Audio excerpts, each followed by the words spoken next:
It's day 2 of the trial against the city of Phoenix for conditions in the zone, the city's largest homeless encampment. It wrapped up within the last couple of hours. Neighbors who live and work in the area sued the city, saying that it allowed conditions to get worse and worse for years. Team 12's Erica Stapleton has been following the lawsuit since it was first filed last year and has more on today's testimony. Things had gotten so bad that Phoenix police needed to change what they were doing in the zone, the city's largest homeless encampment just blocks away from the state capitol downtown.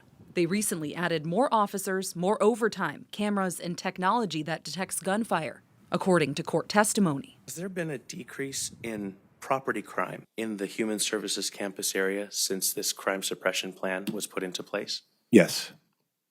Has there been a decrease in violent crime since the crime suppression plan was put into place? Yes. This testimony as the city of Phoenix is on trial after property owners in the zone sued the city, and the judge issued an order this spring saying the city needed to clear out the encampment.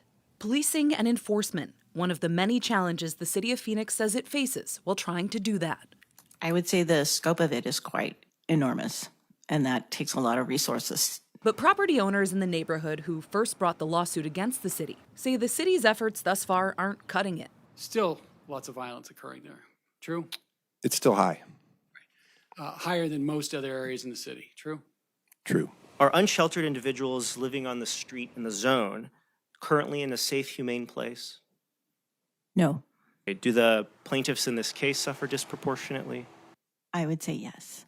Still, the city explained to the judge their plans to clear out the zone in 9 months and want the judge to drop the court order to clean, arguing a shorter timeline just isn't feasible. We are invested as the city in addressing this area around the Human Services campus. But the plaintiffs just don't buy it and want the judge to keep the order in place, a way to hold the city accountable, a concern the judge himself said is fair. The court is concerned that the city will not follow through without an order.